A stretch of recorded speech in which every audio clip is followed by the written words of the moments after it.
የታሰርኩት እኔ እንግዲህ ሮብ ቀን ነው ዲሴምበር 24 በሀበሻ ታህሳስ 15 እና ስታሰር መጀመሪያ 11 ሰዓት አካባቢ ነው ጣቢያ የደረስኩት። 11 ሰዓት አካባቢ ጣቢያ ስደርስ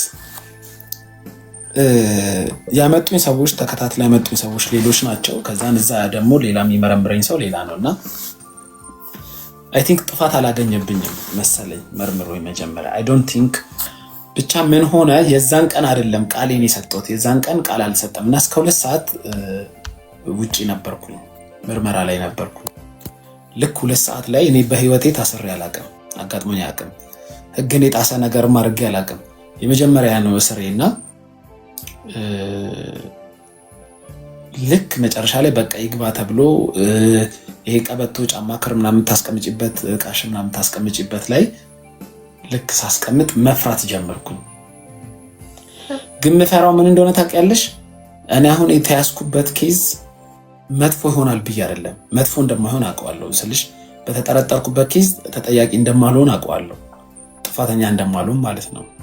የፈራሁት ውስጥ ላይ አልመች ቢለኝ ወይ የሆነ ነገር ቢነሳ ወይ የሆነ ነገር በጣም ለእስር ቤት የምንሰጠው በጣም መጥፎ ነገር አለ ግምት ከሰው ጋር ብጣላ እንደዚህ ቢሆን ውስጥ እንደዚህ ቢሆን ምናምን ነው የምለው እና ልክ ይዘውኝ ስገባ 1 ቁልፍ ታልፊያለሽ፣ 2 ቁልፍ ታልፊያለሽ፣ 3 ቁልፍ ታልፊያለሽ፣ 4 ቁልፍ ታያለሽ፣ 5ኛ ቁልፍ ላይ ምናምን ነው የምትገቢው ስልሽ በጣም ሴኩሪቲ የሆነ ቦታ ስለሆነ ስደርሽ ወደዛ መጀመሪያ ስገባ 40 ምናምን ሰው ያለበት ቦታ ነው የገባሁትና ሁሉም ሰው ለራት ተብሎ የሚዘጋው ማለት ራት በልተሽ ሽንትሽን ሸንተሽ ተናፍሰሽ ጸሎት ፕሮግራም አለ ጸለይሽ የምትገቢው 1 ሰዓት ተኩል ምናምን ነው።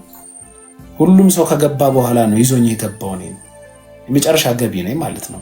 ከዛ በኋላ 43 ቀን ስታሰር አዳዲስ ሰው ሲመጣ ቀን ላይ ይመጣል፣ ማታም የሚጠረጠር ሰው ማታም ይገባል። ግን ማታ ስትገቢ እንደ ቀኑ አይደለም። ቀን ከሰው ጋር ተግባቢያለሽ፣ ታወራለሽ። ማታ ላይ ግን ሁሉም ሰው የተላመደ ቦታ ነው ገብተሽ እዛው ቁጭ የምትይው።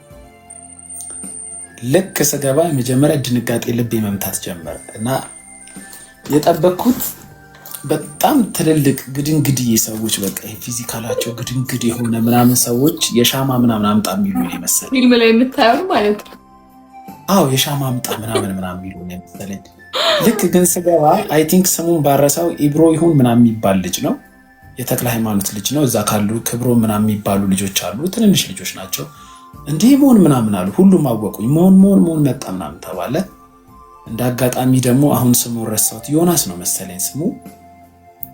የእንትን አካባቢ ልጅ ነው የአብነት። እሱ ደግሞ በጣም ያቀኛል። በእናት ሰሞኑን እየሰማው ነበር የሰሞኑን ኬዝ እና ዶና የታሰሩ ምናምን ሲባልና እንደዚህ ልትታሰር እንደምትችል ገምቼ ነበር። በቃ ስላየው ደስ ብሎኛል።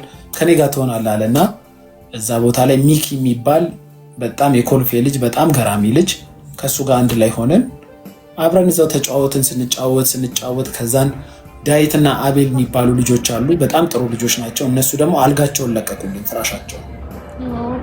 ፍራሻቸውን ለቀቁልኝ። ቪአይፒ እኔ እንትን የገባው ጊዜ ማታ ስለገባው አንሶላ ምንም እንትን አላልኩ፣ ለቀቁልኝ። የእነሱን አንሶላ ተጠቀምኩኝ፣ የእነሱን እንትን አልኩኝ። የመጀመሪያ ቀን ስራ ውዬ ስለሆነ የተያዝኩት ደክሞኝ ነበር። የሚገርም ተኛው።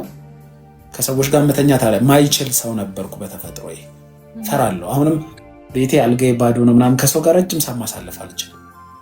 እንኳን ከማላውቀው ሰው ጋር ቀርቶ ማቃት ጋር ለፍሬንድ ምናምን ኖራኝ ራሱ አንድ አልጋ ላይ ረጅም ሰዓት መተኛት አልችልም። ማደር ምናምን በጣም ነው የሚከብደኝ። የምሬን ነው። ይሄ ቁም ነገር እኔ ከኔ ጋር አብሮ ያሳለፉ ስል ብዙ አረኳቸው። ያሳለፈች ሴት ልትነግርሽ ትችላለች። በጣም ደነግጣለሁ። ቶሎ ነው የምደነግጠው ስልሽ ብቻዬን መተኛት ነፃነት የሚሰጠኝ አይነት ሰው ነኝ። የዛን ቀን አልታወቀኝም፣ በሰላም ተኛው። ከዛም በኋላ ደግሞ ከዛ ክላስ ወጥቼ ደግሞ ቪአይፒ የሚባል አለ የሚታሰርበት። ቪአይፒ ካገባው ፍስሐ የሚባል በቃ አሉ ብቻ ብዙ። ወዲ የሚባል ልጅ ነበረ፣ ጋሽ ተስፋ የሚባሉ ትጮች አለሽ፣ መጽሐፍ ታነቢያለሽ። ብዙ መጽሐፍ እንዳነብ አደረጉኝ። ቅድም ረሳሁት የጠየቁኝ ሰው ስል ምህሩ በጣም ደጋግማ ነው የጠየቀችኝ።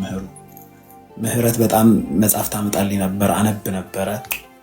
በጣም እንዴት ልበልሽ፣ ለራስሽ የጥሞና ሰዓት ለራስሽ በጣም አሪፍ ነው። ግን ያው የምትጎጁ ምንድነው እንደ ሌላው ሰው መጥቶ ቤተሰብ ሲያይሽ ይሰበራል። እዛ ጋር አሁን የኔ ቤተሰቦች መጥተው ሲያዩኝ ዘግይተው ነው ፋሚሊዎች ለቤተሰቦቼ አልተናገርኩም፣ ለጓደኛዬ ነው የነገርኩት። ለቤስት ፍሬንድ የተናገርኩኝ ልክ እንደተያዝኩኝ ለማመሰለሽ የነገርኩት ለቤስት ፍሬንድ ነገርኩት። ሌላ ኪዲ በዛ ሰዓት እያዋራች ነበር። ለኪዲ ወዲያው ቴክስት ላኩላት። ኪዲ እንዳደነግጭ ምናምን እየወሰዱኝ ነው፣ ልታሰር ነው አልኩኝ። በቃ ለቤተሰብ ዜና ላይ አይተው ነው፣ እንዲሰሙም አልፈለግኩም ነበር። ዜና ላይ የሚወጣ አልመሰለኝም። ዜና ላይ ሰምተው ነው የመጡት። ቤተሰብ ሳይሰማ ጨርሼ እወጣለሁ ብዬ ነበረ፣ ግን ሰሙ። እዛ ቦታ ላይ ሲያገኙሽ ቤተሰብ እንደ ቤተሰብ ይሰበራል ምናምን። በደንብ ይሰበራል ስልሽ